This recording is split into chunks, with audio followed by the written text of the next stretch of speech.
একটি অবৈধ আইন হিসেবে আখ্যায়িত করছেন, সে ব্যাপারে এই সাংবাদিক ভাইদের মাধ্যমে সরকারের দৃষ্টি আকর্ষণ করছে। আজ আমরা একটি ন্যায্য আইনি দাবি নিয়ে আইনি দাবির মাধ্যমে আমাদের ন্যায্য পাওনা 16 বছর ধরে চাচ্ছি।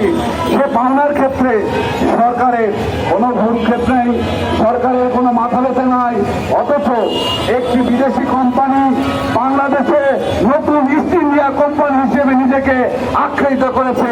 সেই কোম্পানির একজন কর্মকর্তা বাংলাদেশের শ্রম আইনকে বেআইনি বলে বাংলাদেশের সর্বোচ্চ আদালত হাইকোর্টে রিট করেছেন। এই আওলাদ হোসেন বাংলাদেশের সমস্ত শ্রমিকের শত্রু।